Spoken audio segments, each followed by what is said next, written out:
Good evening. On behalf of the UC Master Gardeners of Santa Clara County, I'd like to welcome you to Make Every Drop Count, Home Gardening and Landscaping in a Drought.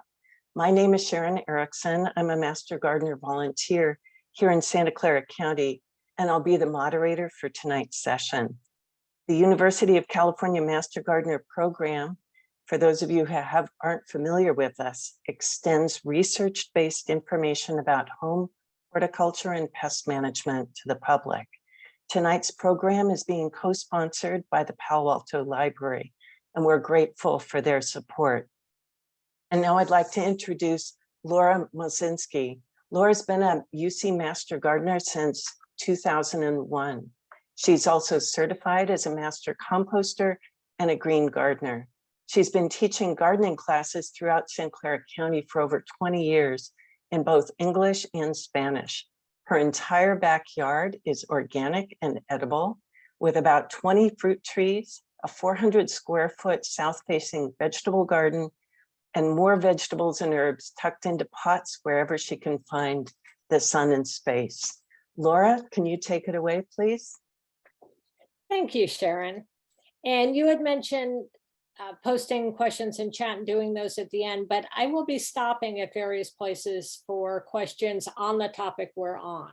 So we'll ask for questions, then Sharon will pass those along. If there are more general questions, then we'll do those at the end. So we'll make sure to save time for questions. But I'd really love your participation. So I'd love to hear what your questions are and what your experiences are, because we all have different experiences. And that's one thing we all love about Master Gardeners. We learn from each other, we learn from the public. So please feel free to share what you're doing also. So we all know that we are in a drought and have been for a few years, and we don't know what the future holds. So we have to change a lot of our gardening practices because we don't know if we're ever going to get the same water that we used to, which really wasn't very much in the first place.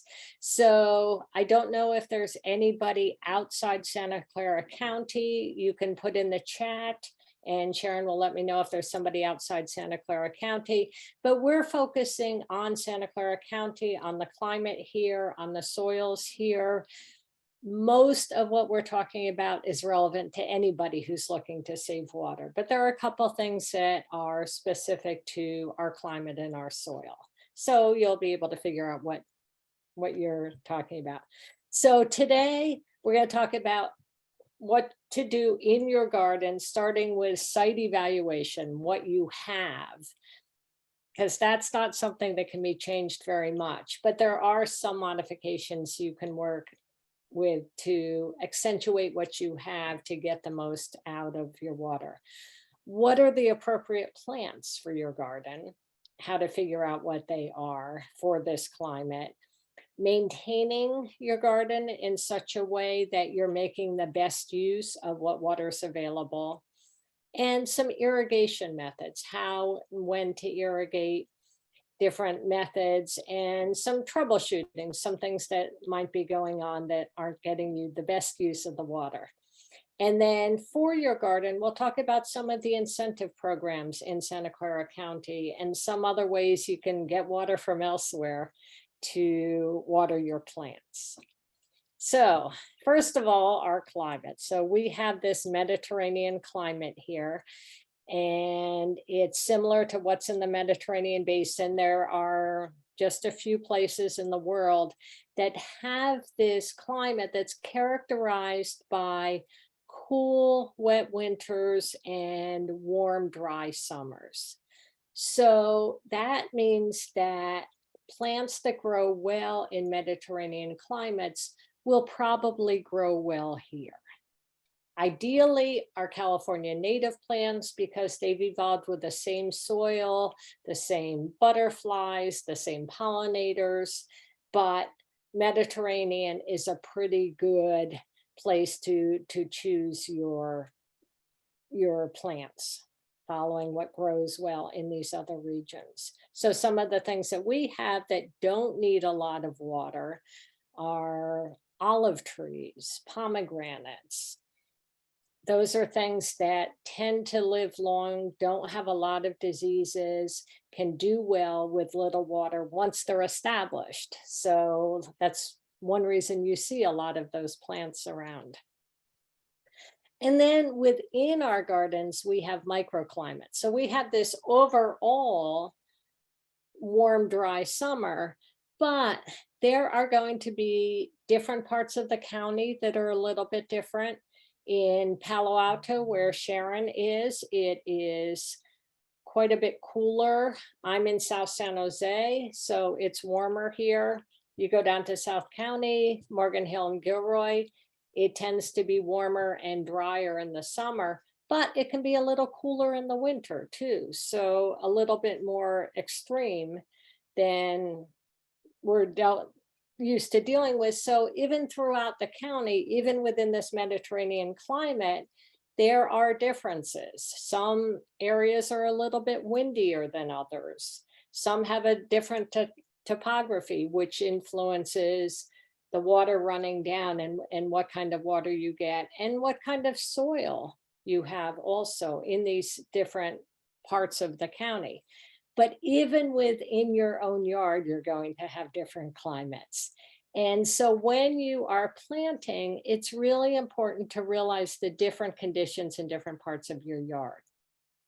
On the north side, you're not going to get as much direct sun. So plants that do a little better in the shade, that maybe need a little more moisture, won't be drying out as much, you may want to do on the north side of the house. The south and west, you're going to be getting a lot more sun. So I'm very fortunate to have a space on the south side for my vegetable garden, which I want to get a lot of sun to produce a lot of vegetables, because if we're going to plant something, we want it to be productive. And if it's in a place that it's happy, that the conditions are right for it, you're not going to be battling as many problems with pests. You're not going to have to be maybe doing as much watering or pruning or any of that maintenance. And so it'll be easier on the gardener and on the plant ultimately, because that's what we care about as gardeners. Also, knowing that exposure can tell you to plant shade trees perhaps on the west side so that you don't get strong sun in there. And even there are some plants that even within that plant might do differently in different areas. For instance, I love to plant chilies, and there are a couple, and chilies usually they're from tropical areas. They like these really hot climates, don't need as much water, but there are some that prefer a little bit more shade. So you may want to plant those in a different part of the house. So different part of your yard. So knowing what area the plant is native to will help you figure out what's the best place to plant it and then how to take care of it. Wind is also something that can affect water. So plants will dry out sooner if they're getting wind, because they transpire and this water vapor comes through the bottom of their leaves and the underside of their leaves, and wind will blow that water vapor away and cause more to come out of the plant. So if you're in a windy area, that's another thing to consider in terms of watering your plants. If it's something that's going to need a lot of water, maybe not have it in such a windy spot where it's going to dry out so much. Wind can also affect the plants, the health of the plants. I live at the end of a street where I face the west. So in the evening in Santa Clara County, we get this kind of wind from the west or the northwest coming in off the bay. It blows everything down into my yard, including a lot of plant material. So we're going to talk a little bit about composting. So all that material I want to make good use out of it, but I don't know where it came from. Sharon mentioned that I have an organic edible garden. I don't want to necessarily put everything on there. I want to make sure that my compost is also organic.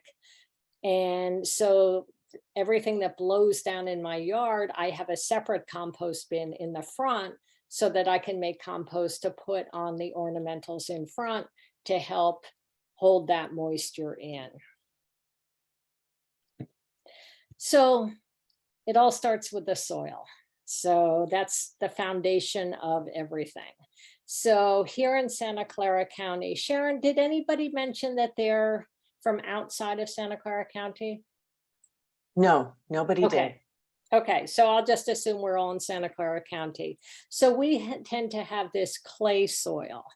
And some of you may think, oh, it's awful. it dries out. It's hard to dig, to get a shovel through.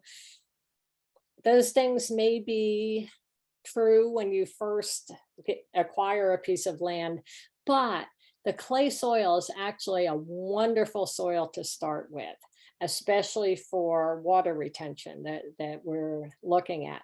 So when we talk about soils being clay soil, silt soil, sandy soil, what we're really talking about is the size of the particle.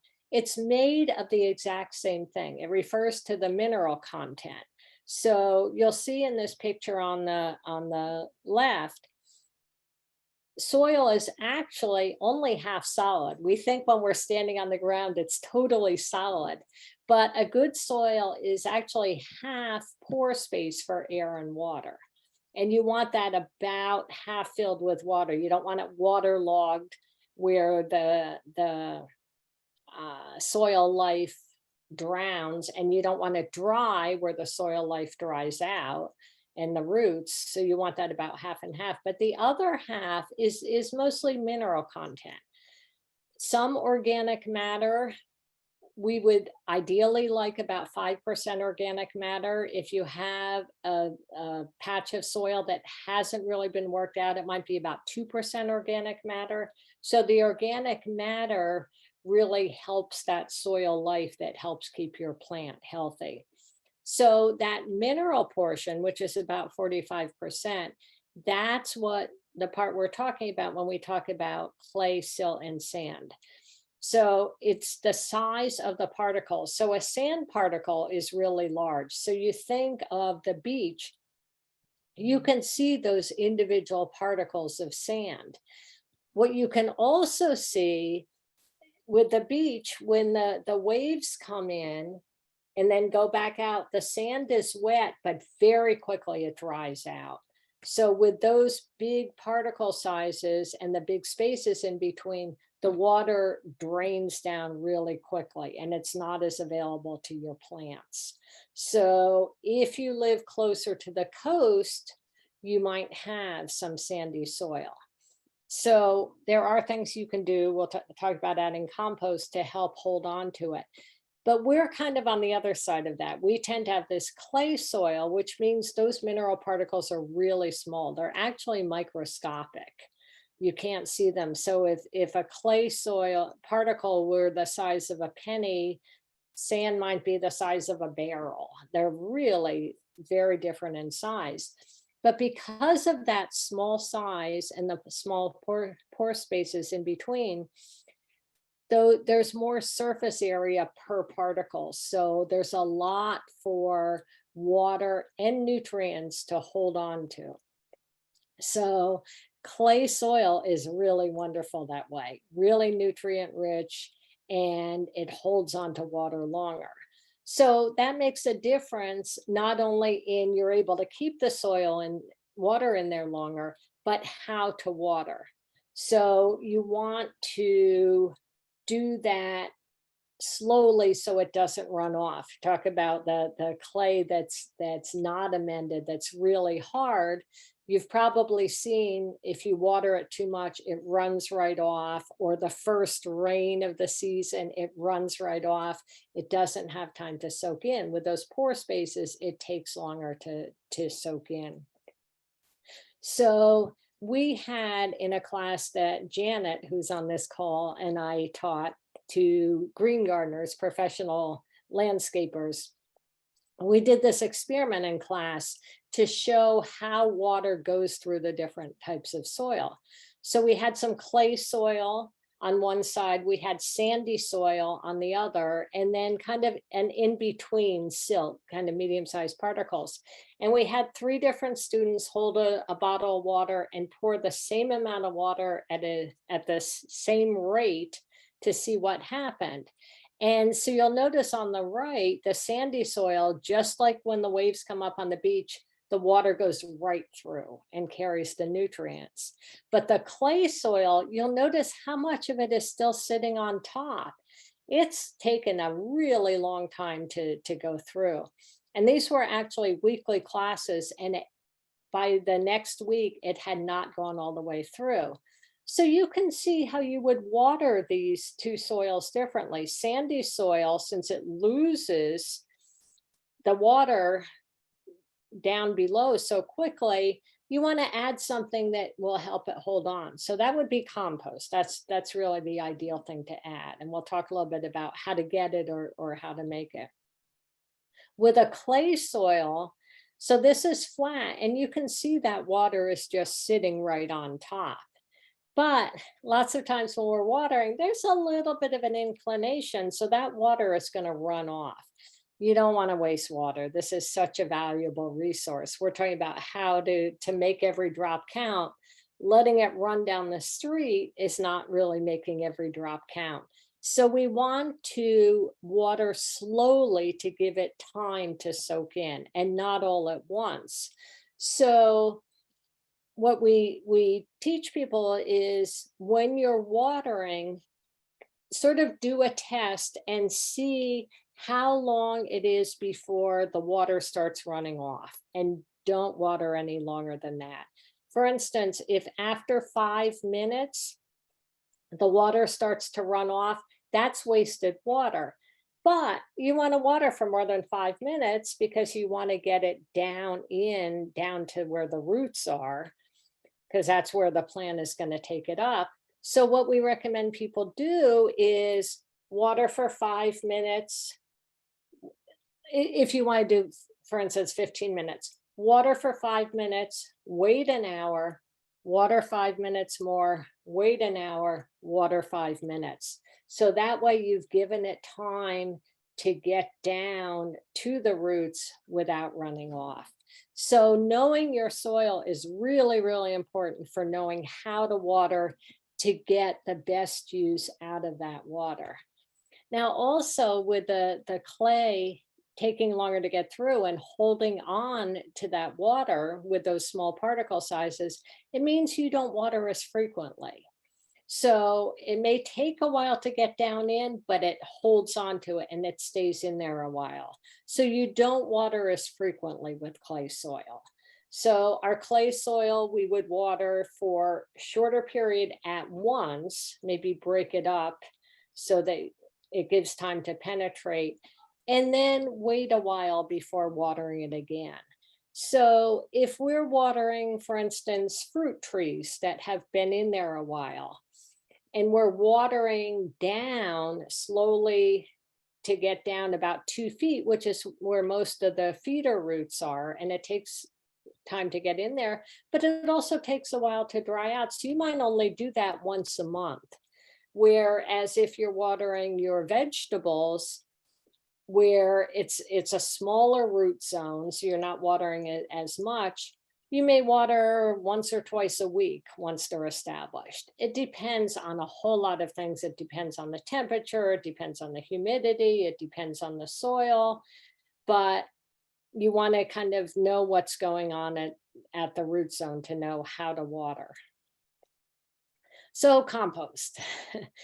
This is really the best thing that you can do for your garden. And there are free composting classes, and on the last slide, there are resources for how to get those free 2-hour composting classes throughout the county, evenings, Saturdays, where you can learn how to compost. But kind of a real quick, you take plant material from your yard and maybe some fruit and vegetable scraps, no more than 25% of the pile. And you kind of cut them up if you can, and you want half nitrogen sources, half carbon sources. And what that means, you may hear people talk about green and brown. So nitrogen sources are plant material that's alive when you got it. Grass that you cut, flowers that you trim on, cut off the top, or bushes that you're pruning, and you have that green live material. So that's nitrogen. Carbon sources are things that were already dead, autumn leaves that fall. Be getting a lot of that now, and you can kind of save it to add a little bit at a time to get the right blend.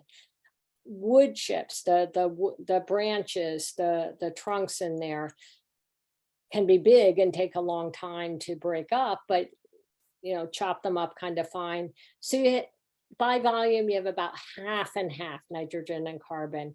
Mix it all together with water. So you want it the consistency of a wrung out sponge. You don't want it damp or wet, waterlogged, because those organisms that break it down will drown. You don't want it dry so that they dry out and die. So you want to keep it about damp, turn it, and then it's like a miracle. You're creating your own soil. So you get this nice, rich humus that you can mix in with your soil. And it helps all kinds of soil in a couple different ways. One is if you have that sandy soil where the water goes down through too quickly with the nutrients, this will help hold on to some of that water so it doesn't disappear so quickly. And then with clay, because these are kind of bigger particles, it will help with drainage. So water will get down in quickly and will slowly drain out, so it doesn't stay in there and get waterlogged. So it's wonderful for any kind of soil. Plus, it really helps with organic matter and attracting worms and all sorts of organisms that will help feed your soil and give you a nice, healthy soil, have the right level of moistness, have a healthy plant that you're not putting a lot of resources in trying to fix. So you can use the compost a few different ways. If you've got a new garden plot that you're starting for the first time, dig it in, mix it in, get it all down through there as much as you can. However far you think the roots might go, maybe a foot, maybe a little bit more. And so that's one thing you can do, but you don't want to do that every year. You don't want to rototill every year or mix things up every year, because you get this whole soil food web with these beneficial fungus, and you have the worms and all sorts of good stuff. You don't want to chop that up and mix it up and bring things at the level they're not comfortable with. But when you're starting out, it's really great to dig down in and get that in there. Also, when you're planting, whether it's your vegetables or whatever you're planting, dig a hole, mix some of that in. Not necessarily a tree, not a native plant, but other flowers and bulbs and vegetables, you can mix that into the planting hole. And then also spreading it, once you get a nice soil, just add some more to the surface once or twice a year. And it will work down in with the rains, and we will have some rain, right? Or the worms and other organisms can help work it down in and get it through your soil. So you use it all those different ways at once. Another thing that you can do to hold the moisture in, so now you've got this nice healthy soil where water will kind of go in slowly, it won't drain out too quickly, but you want to protect that. So mulch is a great way to do it. So it's kind of like putting a blanket on top of your soil. So the main things it does is it holds in moisture. It keeps the temperature from changing too quickly. If you have bare soil, the sun will hit it. It will get really hot. It will heat up those roots and they'll be a little uncomfortable and may need a little more water to make the plant revive. And also it keeps weeds from growing up because you want to make sure that the water goes into the pretty things you plant in your garden or the delicious things you plant in your garden, not to the weeds, because they get really thirsty and they'll use up a lot of your water. So mulch is a great way to do it. Now you can use an organic mulch like wood chips, cocoa hulls, grass clippings, straw, things that will slowly break down and amend your soil. Or you can use what's called inorganic, which might be rocks or some kind of weed cloth. Those will do the same things. They don't need to be replaced as much, but they won't be breaking down and amending your soil. But they still do the retaining humidity, suppressing weeds, moderating soil temperature. For your soil, you see this leaf blower in the corner, blowing away all the organic matter that would otherwise break down, feed the soil, hold the moisture in. So that's really not the best thing for appropriate water use and keeping the water in your plants. You do, if you have something that's diseased, you do want to take those leaves away. But if it's a healthy plant and you can let that leaf material break down slowly, or even kind of chop it up a little bit more so it breaks down a little faster, that will create a mulch and put the nutrients that came from the plant back into the plant and keeps a healthier plant that's not going to need as much water. Okay, Sharon, do we have any questions on what we've done so far? Yeah, Jim was asking when you're talking about soil, how deep are you considering? So I think, there are different horizons of the soil, but there's also the question of how deep your roots are going if we're talking about water. Right.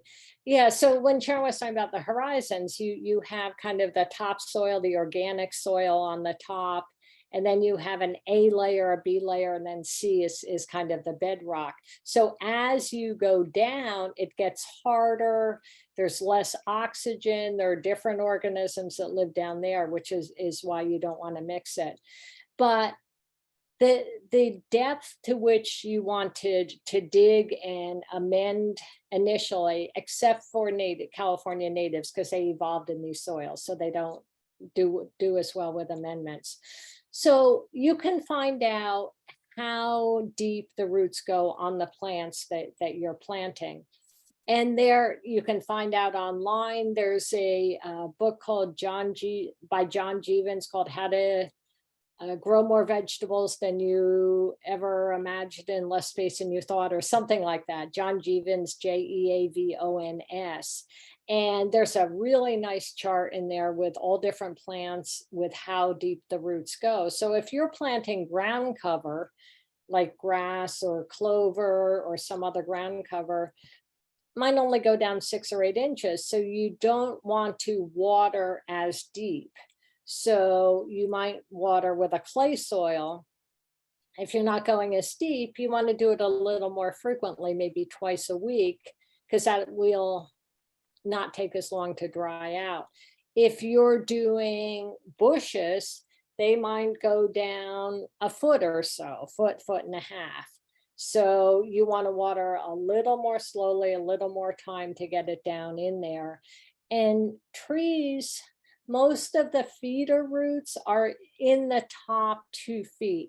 There are some roots that will go longer. There are some trees that will put down a deep tap root, like oak trees. That's why oak trees will grow so well in this area. They'll put down this long tap root and be able to find water way down. So that's why in these golden hillsides, you do see oak trees, but mostly it's in the top couple feet. So basically, the bigger the plant is, the deeper the roots are going to be. So in our clay soil, it means you water for longer, slowly, so it can percolate down, but not as frequently because it'll take longer to dry out.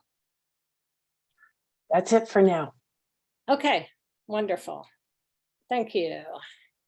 Okay, so choosing the right plant. So right plant, right place. So we do not live in the English countryside, so English cottage gardens don't necessarily grow here because they are native to a climate that gets a lot of water. We're sort of semi-desert, so those kind of manzanita, those plants that evolved in this kind of drier climate are going to have a better chance of surviving without a lot of input, including a lot of water, because a lot of them go dormant or semi-dormant in the summer because that's how they evolved. They didn't want to be putting a lot of energy and losing a lot of moisture through the leaves in the summer when it's so hot. So they evolved with maybe thinner leaves or needles or a thick waxy coating like some of the oaks. You can see these modifications that plants have made over time and survived with these drought conditions that are so common here. We talk about a drought for the last 4 years, but really it's been a dry climate for centuries. So choosing plants that evolved in that climate are what are going to give you the best chance of success because they're adapted to the soils, they're adapted to the temperatures, they're adapted to the lack of rainfall, and they're adapted to the insects that pollinate them. And they feed the local fauna too. So a California native is going to have the best chance of surviving in this area without a lot of water.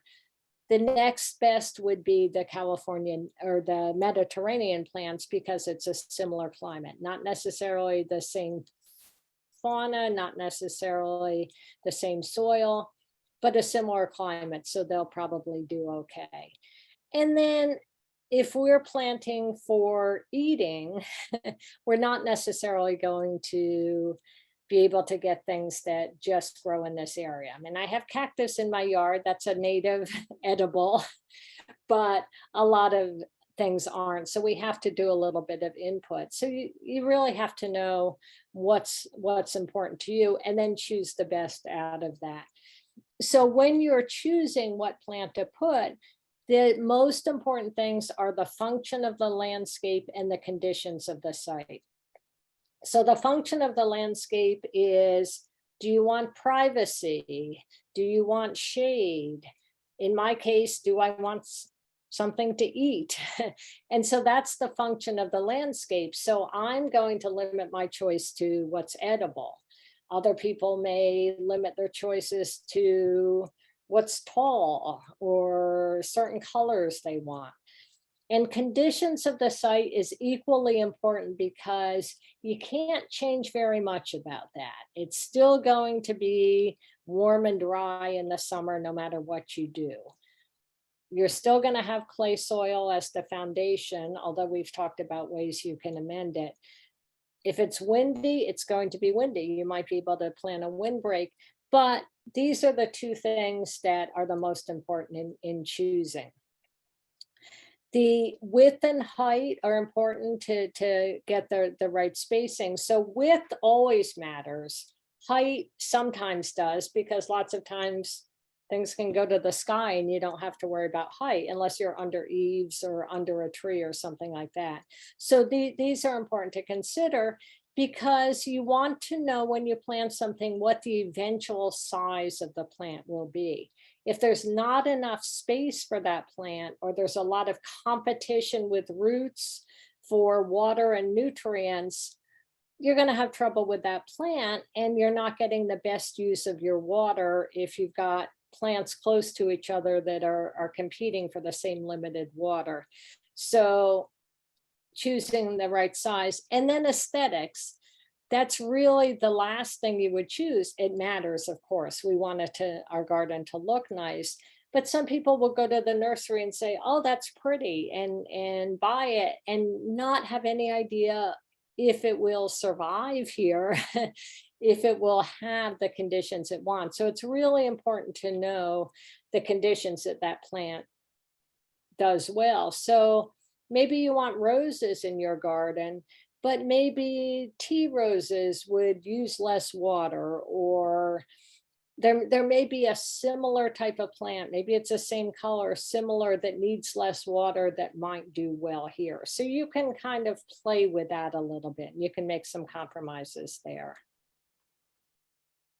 When you're planting to get maximum use of the water, plant them in Hydra Zones. So what this means is you group together things that have similar water needs. So here you have all succulents. They all need low amounts of water.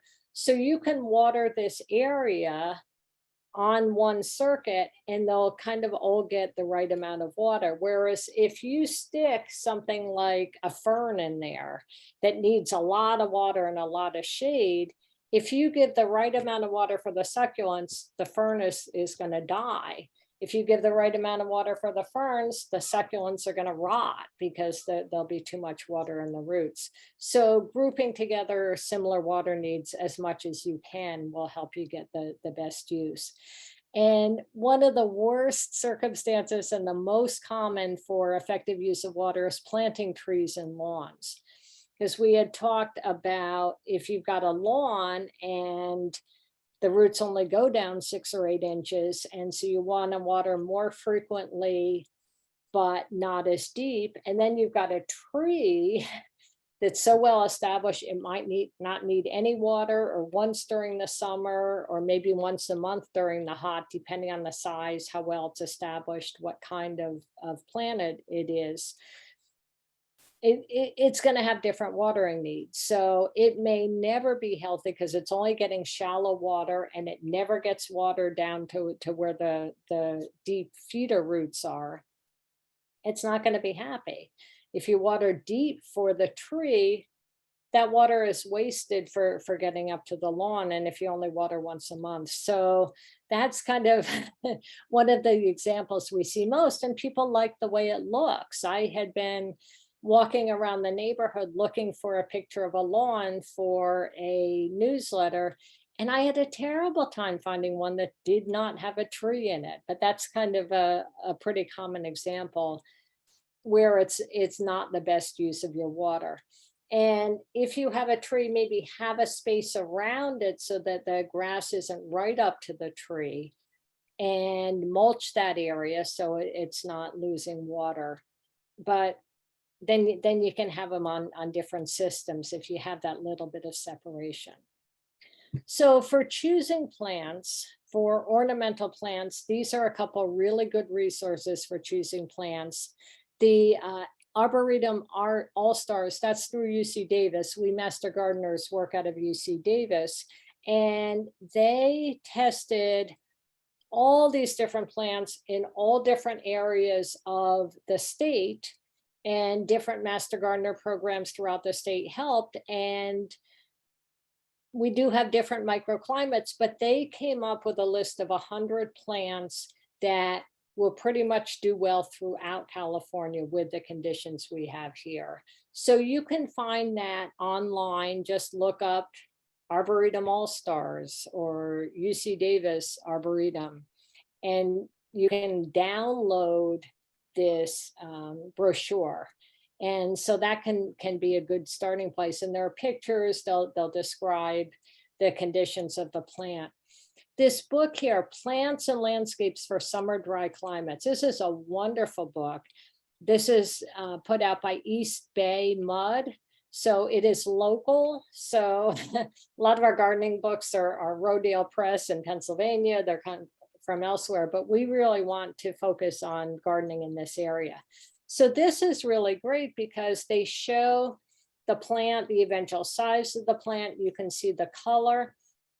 And then there are charts in the back where you can choose, oh, I want it to bloom in this season, or I want it to be this tall, and this is the kind of soil I have, and be able to choose specific plants based on the conditions that you're looking for. There's also Cal Poly Select a Tree has a site for choosing trees where you can put in all these different parameters, what you're looking for in terms of size. You don't want roots pulling up a sidewalk.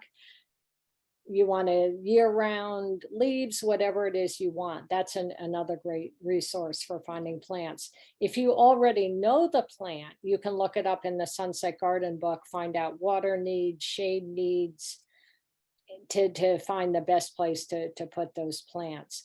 And then the California Native Plant Society is another great resource for finding native plants.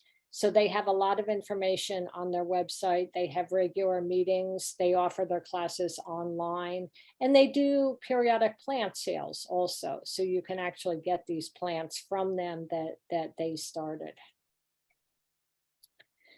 Sharon, anything on ornamental plants before we go to edibles in terms of choosing the right plant for the right place? I haven't seen any more questions yet.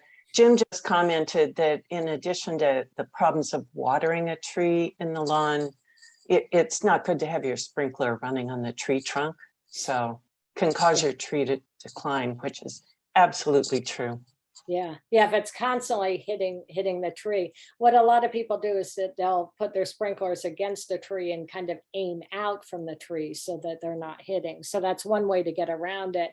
If you have a spectacular tree specimen that you want to keep, because you want that shade. So there are some ways you can sort of work with that, but yes, that's very true. I've seen them where they hit the tree and they damage the bark and the cambium layer under that. So yes, thank you, Jim, for that. So edibles. So this is something the last few years during the drought, a lot of people are saying, well, I don't want to plant vegetables because they use so much water. Actually, growing them yourself, it's estimated 1/4 to 1/8 of the water as if they're grown commercially. If they're grown commercially, you'll notice sometimes when you're out in the country and you'll see watering in the middle of the day, and most of it is evaporating. Up to 90% of the water can evaporate if you water during the day. And so a lot of water being wasted.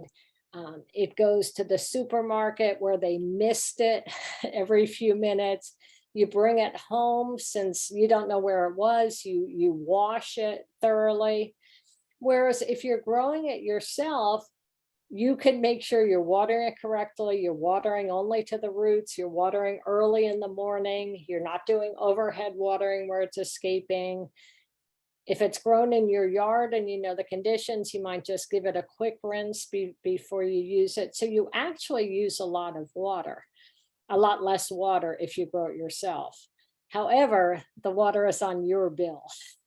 So I understand having to get that balance, because we are mandated to reduce our water by a certain amount, or we get fined and maybe eventually shut it off. So you kind of have to get that balance. But in the bigger picture, and there is a bigger picture out there, because the drought isn't only in our yard. In the bigger picture, it does use less water to grow it yourself.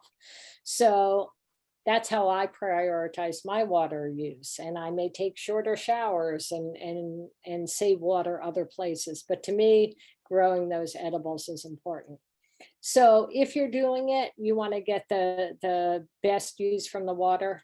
High yield crops. So a couple of years ago, I planted the zucchini here, the 3 different colored zucchini. And I also planted butternut squash, which is a winter squash.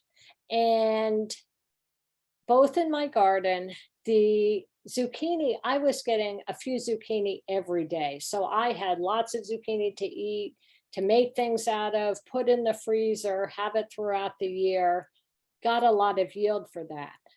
The butternut squash, I was watering almost as much, and I ended up with 6 squash for the whole season. I decided that's not my best use of water. So right now, when the drought is really bad, I'm not going to plant those things where I don't get a lot of yield from it. So summer squash, tomatoes, eggplant, cucumbers, those are high yield vegetables. So they're maybe a better use for water than maybe a watermelon, where you get just a few for the whole year and put a lot of water into it. Fewer days to maturity. So on the seed packets, it says how many days to maturity. So if you have something that's 60 days to maturity, you're going to use a lot less water in 60 days than if you have something that takes 120 days to mature before you even start eating. So that's something to consider. Compact or dwarf varieties, another way that you can get a lot of vegetables without having to wait until you fill a big vegetable with water. Cool season vegetables here in Santa Clara County, we can plant year round. So cool season vegetables, which is mostly root crops like tomatoes and beets, greens like spinach and lettuce, and the cruciferous vegetables like broccoli, cauliflower, kale, all of those, and some of the herbs do okay in the winter too. They are growing at a time where it's cooler, so they're not drying out as much, the soil isn't drying out as much, and Mother Nature's doing a lot of watering. So maybe switch to having more edibles in the winter or the cool season where you're not using as much water. And harvest on time, you don't want things to rot. And also some things will stop producing if you let them go to seed, like beans. A plant wants to reproduce. That's its kind of mission in life. And once, if you've got beans where the seeds are swollen and mature, it's going to stop producing because it's completed its life cycle. So don't do that. Don't waste it. Harvest it on time. And when it's smaller too, not as much water has gone into it, and you can get more that way. And then grow what you use and use what you grow. So don't grow something and then throw it away, or just throw it to the compost pile, share it with neighbors, something like that. That's great.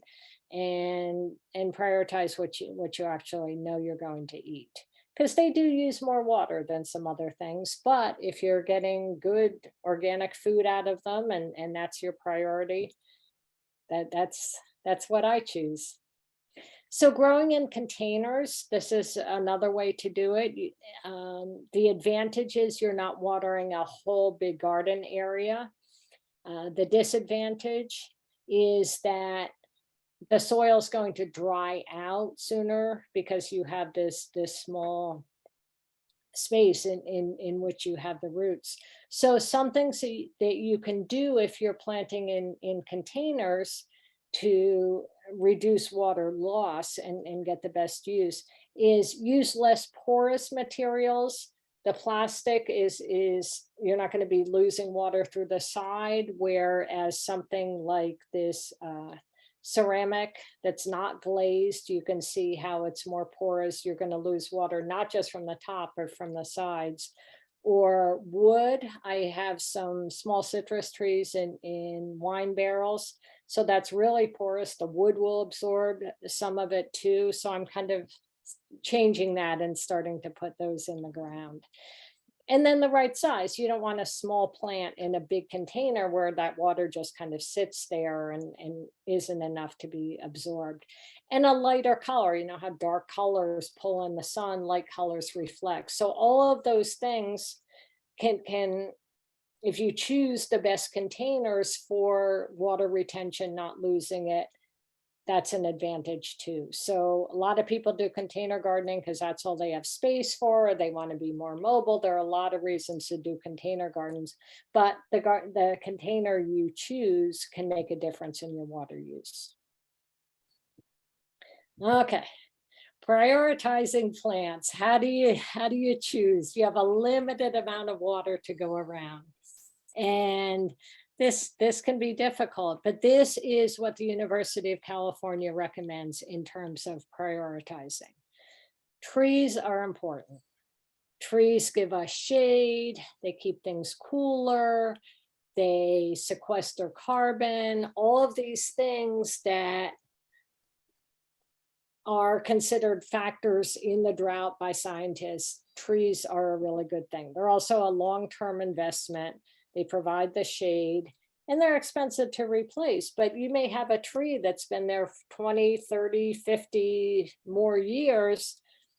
If that dies, you've kind of lost a lot. And we tend to not really think that they might need water too, because they don't need as much if they're established, mature, the roots go down deep.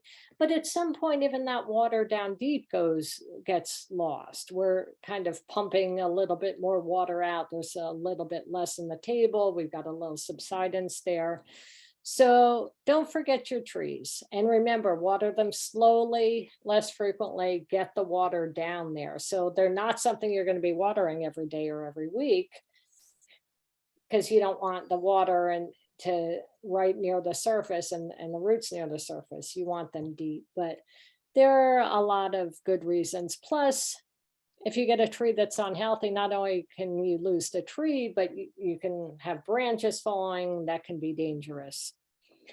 Food, also important. You're going to get it from somewhere, whether somebody else is growing it, whether you're growing it, you do need food. So you want to get the best production. Don't skimp on the water for food. So if you are growing vegetables and you don't give them enough water to produce enough, you're just wasting the little bit of water you gave them. So if you are going to do them, commit to them. Give them water so you get a high enough yield to make it worth that water use. Shrubs, just keep it healthy during a drought. You don't have to give it a lot. If it's a California native, probably doesn't need much, or if it's a Mediterranean plant. So if you have a shrub that is using a lot of water, you may want to replace it with maybe a similar colored flower, similar looking, that doesn't need a lot of water.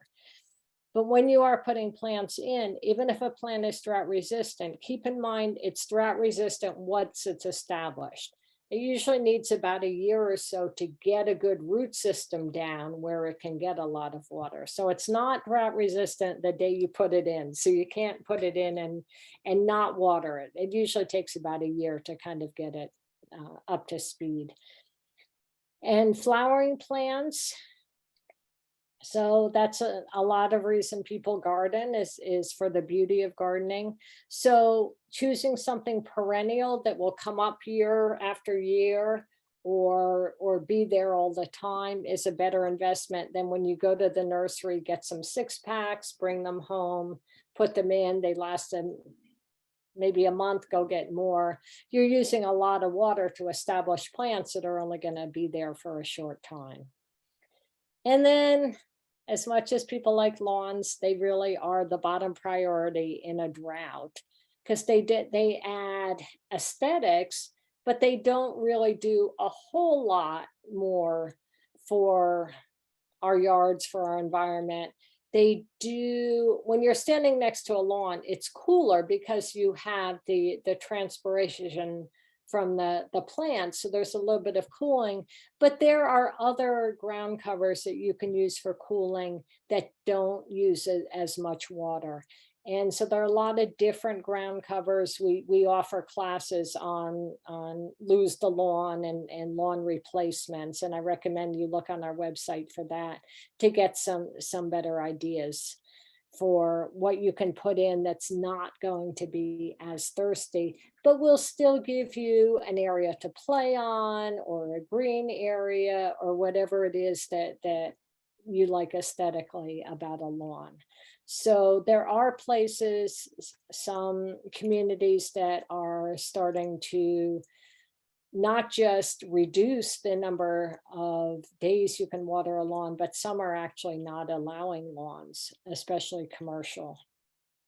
So that's something that's really going to have to be quite a mental shift for people, because we've been acclimated to these lawns, which actually came from Europe to the East Coast of the United States And then out here where the climate is just not the same as either of those things. So people are starting to find new ways to think about what to put in their yards that will give some of those benefits they're looking for without using so much water.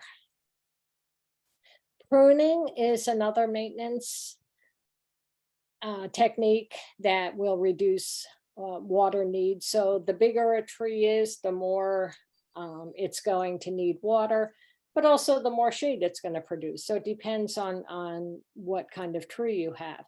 I grow a lot of fruit trees. I have about 20 fruit trees in my yard, and I prune them twice a year. I do summer pruning in addition to dormant winter pruning. So by summer pruning, that means after the tree is finished producing, I trim it back right after that.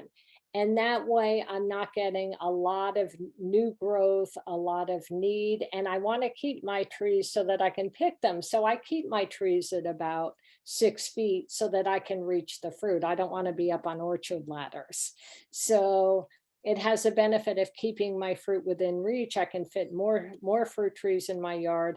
And I'm not letting that late new summer growth after I've harvested all the fruit that I'm just going to cut back in winter. Why wait till winter? I cut it back now. That way it doesn't have as much water need. And then kind of when I can see the branches when it goes dormant, then I'll do a little bit of fine tuning. But that's one way that I reduce water use a lot. Laura, can Yeah. I just bust in here? I know that Sure. you're going to be talking a little more about irrigation, but we've got a couple of questions about, when we talk about watering to the depth of the roots, how do you actually do that? So Jim is saying his moisture meter doesn't go that deep. Right. And instead of putting it in the chat, I thought I would just, and get your comments as well. I just take my trowel or hori and dig down a little bit and stick my fingers down there. What typically happens is people will only water to and you'll see the water only goes like an inch deep. And that's when you got to go down farther. You can also there are soil probes you can stick down there, or you can just stick a coat hanger or something like that. And when it stops, or a screwdriver, if it goes down 3 inches and stops, it's a good chance. Well, it may have hit a rock in my yard, but it may be that that's the depth of the water. So there are a few ways to tell. I don't know if you want to add to that. And then the other question, Laura, was just the rule of thumb from knowing when a plant needs more water. Do you just wait until it wilts? Oh, well, and that's not really accurate too. So let me answer both of these now. These are good questions. So in terms of knowing how deep you're actually watering, part of it is just experimenting with it. I mean, it would be nice to say, oh, you can tell there are probes that go down deeper. What I have done, for example, with my fruit trees, other things it's really easy to tell with a lawn or vegetables that don't go down that deep, or I plant my tomatoes in 15-gallon pots. That's easier to tell. But something like the trees, so when I first planted them, I made a watering basin around them with soil. And so I would kind of fill the water basin and let that slowly go down in, because if I don't have that border, it's just going to run off. So I can do that and let it go down slowly. And then as the trees grow, I water it less frequently and maybe for a longer period of time to give it time to go down. So what I tend to do in my yard, and this is just to kind of give an idea, it's hard to say one specific rule of thumb because it's so different, but I have in 20 years of growing fruit trees realized that most of them, if I water them once a month, and what I do is I kind of go down the line of about 20 trees and I'll set the hose on there and I'll set a timer for 45 minutes. And then 45 minutes, I'll move it to the next tree and the next tree and go down. And then I start over too, because it will absorb just so much. And maybe the next night I'll do the rest. And you just kind of get a feel for it, but making sure it goes down deeper. And it will, sometimes the leaves will curl if it's not getting enough. It's really hard to give a good rule of thumb. The orange tree that I have in the corner is huge, and it's been there a long time. And I pretty much never water that, just whatever it gets in during the winter. But most of the trees, as I mentioned, I keep about 6 feet. So once they're established, so when I first get them, I might do them once a week for not long. But I want to make it so that the water goes slowly for a couple of hours. And I've gotten so that the trees stay healthy. If I see them not staying healthy, then I kind of have to readjust. So part of it is just kind of getting to know your plants. You kind of start out experimenting. And then the other question, Sharon, I'm sorry, was That's pretty much, I think you covered them both. That's it. So how do you get the water down there deep? How do you know when you've got it down there deep? And then how do you know your plants aren't getting enough? yeah, So I think you've covered it. Thank you so much. sure. Thank you. So fertilizing, so to keep a plant healthy, especially if it's the kind of plant where you're cutting off and taking some of it away. Like if you're planting fruit or vegetables and you take part of that away, you need to replace it.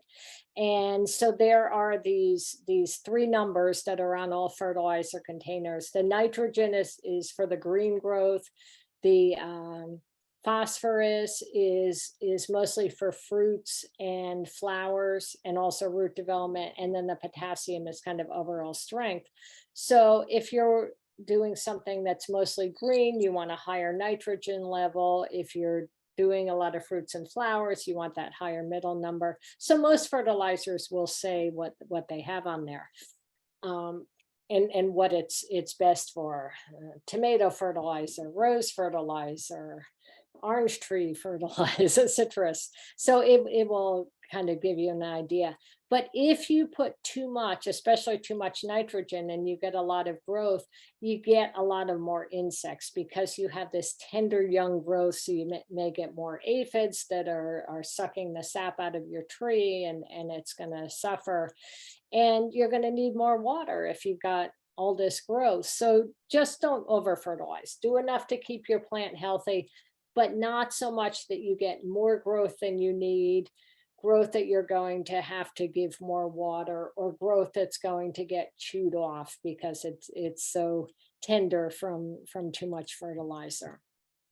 Plant things in the right seasons. So tomatoes in the summer, spinach in the winter. So the right season where it's going to have the right weather conditions, the right amount of water without having to necessarily give as much supplemental water. If you're planting a cool season plant in the hot sun, it's going to need a lot of extra water to grow well. And that's kind of a waste. So we have on our website, if you look under garden help and vegetables, it will have these charts, which I still use all the time when I'm deciding what to plant in the different months, different seasons, and that's going to help get the best out of your water. So just go ahead and look on our website, and it will say what month is best to plant it, what month this may be okay. And so you're not having to give too much water to try to make something grow in a season it doesn't necessarily do well in. So we mentioned briefly before about reducing competition for water and nutrients. So if you are going to be watering and that you've got weeds taking up all the water, well, there's not enough left for what you want. So get those out of there. There are a lot of reasons to get them out of there, but we're talking today about water. That's going to use a lot of water. And then if you've got pests eating the fruit or vegetables that you put so much work into growing, that's not the best use of water. Feeding wildlife is okay, but some of them don't share as well. So water when needed. So you don't water just by the calendar, you water when the soil needs water. And the really key thing is you want the water to be where the roots are. So if the roots go deep, water deep.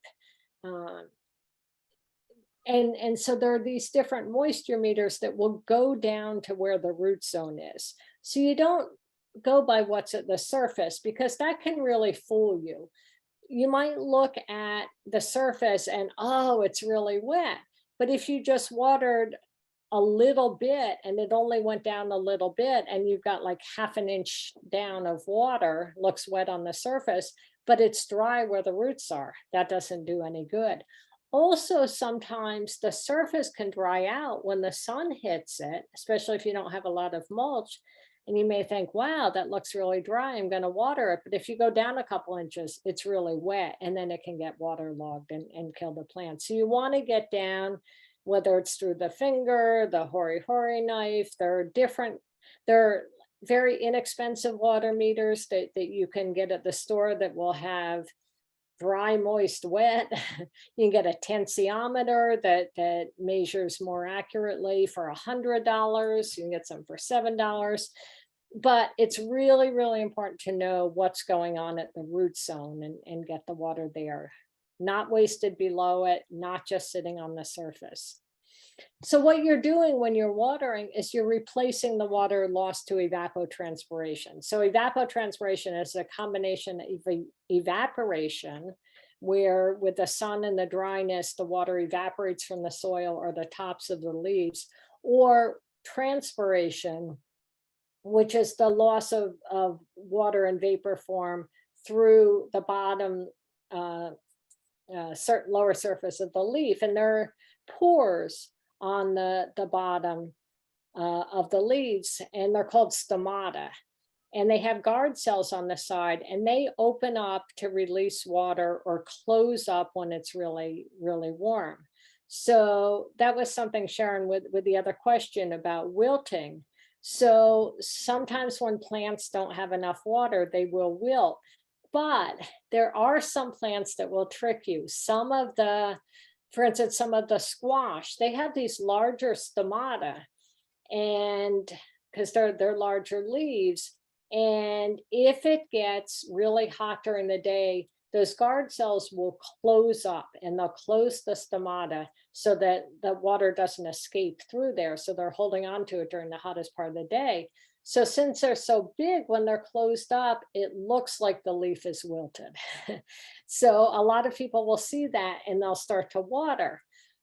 There are a couple of things you should do. One is check and see if it really needs water, look down in, or just wait until later in the day and see if it perks up. So something that might look really wilted during the hottest part of the afternoon, once it's not so hot and the stomata kind of open up again, the leaf isn't wilted anymore. So that's one that'll really trick you. So wilting isn't the only thing to look at, especially with some of those big leaves. So what affects this evapotranspiration is the wind blowing away the moisture, and so there's a call for more to come out. The humidity, temperature, sun, all of those things affect how much you lose water and how much you have to replace. And there are, on the last page, I have, there are resources that will tell you different plants and what the water needs are of those plants. And will tell you, you put in information about your climate, the type of soil you have, the plants, and it will tell you, okay, it needs this many inches a week of water. And then you calculate based on the flow of water out of your system. Okay, so Santa Clara County soils that tend to be very clay-like, and they take longer for the water to go down in because they have those low pore spaces. But also it spreads out a little bit more too. As it goes down slowly, it spreads out. So you can see from this graph how you would water it differently. So you water them slowly, less frequently, give time to penetrate. So a few minutes, wait, a few minutes more. so that you don't have runoff. Different ways you can water. And a lot of this is preference, a lot of it is time, a lot of it is the type of plant. So drip irrigation is becoming more and more popular with the drought, because you get water to the root system of each plant. So if you have individual plants, you can not water the entire area, but water at each plant where the root system is. It will go down a little bit slower, which is good for our soil. You can put as many emitters as you want to get it down, get a little bit more in there. But this is a way to get water to the plants. Hand watering is another way you can do it, and you can have this head on a wand so that you can get it right down to the earth. Most plants don't do well with overhead watering, because if the leaves stay wet, you might get fungal infections. And so you really, and that's just going to evaporate water that's sitting on the plant. You want to get it down into the root zone. People don't always have time to hand water. One advantage of hand watering that I like, besides I just like being out in my garden, is I'm observing what's happening. If I have something on automatic sprinklers, I might not get out there for a couple of weeks, and meanwhile some pest has come in and some disease has come in and I don't realize. If I'm hand watering, I'm right there with my plants. I see what's going on. I'm more likely to detect a problem early. And then sprinklers are really only okay for things like lawns, which most people are trying to get away from, where you don't have individual plants you're watering. But even with sprinklers, you want to make sure that you're minimizing water loss. So if you're watering in the middle of the afternoon, you can lose as much as 90% to evaporation and wind blowing it away. So any kind of watering you're doing, ideal time is early in the morning. So if you do it early in the morning, it gives it time to soak down in before the sun comes and dries things out. But it's not sitting on the leaves overnight, contributing to diseases like fungal infections. So ideally, now you don't always have time to do it, but you know, that's ideal. We actually live in the real world, so we have to work around that. So part of it is personal preference, and part of it is the type of plant when you're choosing watering method. So you can get controllers to do it automatically. We'll set timer. You can get what's called a smart controller, where you program in your climate, plants, and they either go based on historical data or based on sensors for what the actual rain and temperature is. And this is a good way to get the right amount of water to your plants. Jim was asking about the right amount. So this is one way to do it. And a lot of water districts will offer rebates if you use one of these smart controllers, because they know you're less likely to use water. So there's a lot of programming up front, but then it's a lot easier long term. Make sure you don't have any leaks, so you're not wasting water. If you've got one you can't get fixed, maybe put a bucket under that and then use the bucket to do that. Although that looks like it's watering some miner's lettuce, which is a nice edible too. So if you don't see a leak, if you see your water bill go up and you don't know why, another way to detect it is turn off all the water and see if the water meter is spinning. To see if you have a leak. This is another thing. If your irrigation is going early in the morning before you're up, which is the ideal time in terms of water efficiency, but you're not necessarily going to be up seeing it, or if you have a gardener doing it, you're not going to see it. So every once in a while you have to turn it on and check it while somebody is there. And if you have it programmed, you want to reprogram monthly, not just seasonally, because the amount of water needed is going to change a lot with the weather. So some of the things that you can do to not be wasting water is sweep as much as you can instead of water washing off a driveway or hardscape patio. A lot of places this is not legal to use water for a driveway right now anyway. But the less water you're using for other things, the more you have for your plants. And so Valley Water, so you go to valleywater.org, they have a lot of different programs. They'll come out and do a survey of your system and see if things are leaking, if you've got the right pressure, if you have the right number of valves set up. So they'll help you figure that out, so you're getting the best use of your irrigation system. They'll do landscape rebates if you're converting a lawn to drought resistant. If you are doing that, make sure you contact them first, because they'll want to come out and measure, and they'll give you a certain amount of dollars per square feet that you convert. So that will help pay for most of it. And some cities will actually kick in extra for that. So look into that. And gray water. So some people will route water from their laundry. You want to make sure that you're using biodegradable detergents, and that may be something you can do, especially for your ornamentals. So more and more cities are allowing that. So look at that for the water system. And there are several other rebates that they offer. So it's valleywater.org, and here's the phone number. And you can always find a little bit more water when you're running water in your shower, waiting for it to come up to temperature. That's another thing you can get. The water district offers these free plastic buckets that you can put in your shower.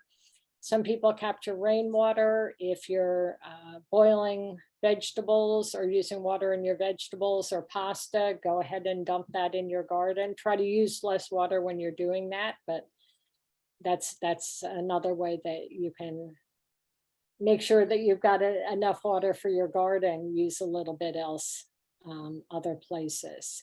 So these are a list of resources. I'm going to leave this up. Well, Sharon lets me know about other questions and comments that we have. And thank you very much. And I'd love to hear some of what you're doing to save water. Well, Laura, thank you so much. So I've posted in the chat a couple of times the PDF with the list of resources. And then I've also been posting some links. Again, you can save the chat by clicking on the 3 dots at the bottom of the screen of the chat window, I mean. Or I usually just click on them, and then they're open in my browser for later on. So Steve was asking about gray water. So he was asking, do we use gray water in our gardens? And, you know, I was just going to add that a couple of the demonstration gardens are actually using recycled water from Santa Clara County. So we'll see how that goes long term. The recycled water, especially during a drought, may have more salts in it than we would like to see, but we're hoping that when the rains come again, they'll wash them out. So we'll keep you posted on how that goes. So if you see those purple pipes, yeah, so if you see those purple pipes, that's the recycled water, and in lots of new developments, they're doing that too. I have not done gray water yet, but I, have been looking into it because it was not allowed in San Jose initially. So when there was first talk about it, I wasn't allowed to do it. There are things that you need to do to get the best use out of that. One is whatever system you have coming out, it has to go downhill generally to where you're going to water. So that's something to keep in mind. And use appropriate detergents so that you're not adding something that you don't want. Some of the more organic biodegradable ones would be better to do on your lawn. And usually most people prefer to do that on ornamental instead of edible. I'm very picky about the edibles in my garden, and my garden's all organic, all edible.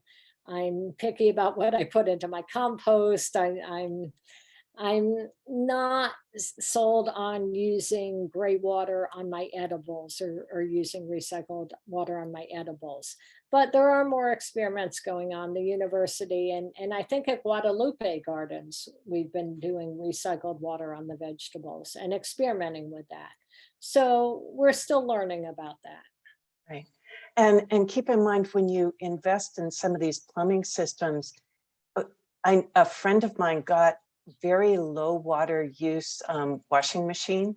And the problem is there's so little water going out in the gray water that it almost, you know, it may be you decide to do one thing or the other, either plumb it to use the gray water or buy a new machine, but you may not want to do both. But that is entirely up to you, of course. It's all about choices. It is. And Sharon and I were talking about, I mean, I grew up saving water because we lived in an area that didn't have a sewer system. So we had septic tank, and if it got filled up, you had to pump it out. So we just, I mean, from birth, I grew up saving water in all sorts of different places. And I have decided to prioritize edibles because I want to be able to know where my food comes from. But you just kind of, as you go through life, you figure out different balances. And Jim popped in and said, irrigation systems can go bad, and we can just ask him about how he knows that. Jim, we all know that. We all have our little buckets of parts to run around and fix irrigation systems. So it's absolutely true. And in a drought, making sure those systems are functioning properly is just even more important. Now, hopefully we'll be able to turn them off, a lot of them through the winter, but it all depends on the rain. This winter, last winter, I think some of us turned on our irrigation systems as early as February. It just quit raining and the ground was just drying out. So. Yeah, and people were prioritizing what they watered, you know, give a lot of things that give just enough water to keep it alive. And a lot of things you can do that with. Exactly. Because we need plants. I mean, you can't just hardscape your lawn. That's not going to be very beneficial. We need plants to cool off the environment. We need plants to eat. We need plants to sequester carbon. All of these things. I mean, there's a whole bigger picture out there, which we're not really talking about for this, but we go based on UC scientific information, and they talk about all the things that we can do to lessen the chances of a drought in terms of polluting less and driving less and trying to, if we're not growing our own food, try to buy it local as much as possible instead of being shipped from 1,500 miles away, and all of these things that are sort of contributing to the bigger picture. But we've really been focusing on what you're doing in your own garden. And Jim just added that his electrical control board failed and overwatered everything. And because the lines were buried under mulch, it wasn't immediately obvious. Yeah. See Laura's previous thing. First thing you do in the morning is take your cup of coffee out and walk the garden and see what's going on. It's yeah, very Jim, relaxing. You're really working hard to try to do it right. We really appreciate you sharing this with us. Yeah. Well, I think that's it, and we're almost at our time. So I think we better wrap it up. I want to thank Laura for her presentation, and thank you to the Palo Alto Library for co-sponsoring this event, and to you guys for attending and for your questions. We really do appreciate it. For additional information, please see the Santa Clara County Master Gardener website at mgsantaclara.ucanr.edu. I'll be posting this, the video of this session on our YouTube channel. If you have any specific questions about something growing in your garden, please feel free to contact our help desk or participate in our monthly online plant clinic. You can find more information about both of those on our website. And with that, thank you all very much. Good night, take care, and happy gardening. Thank you. Good night. Thanks, good night.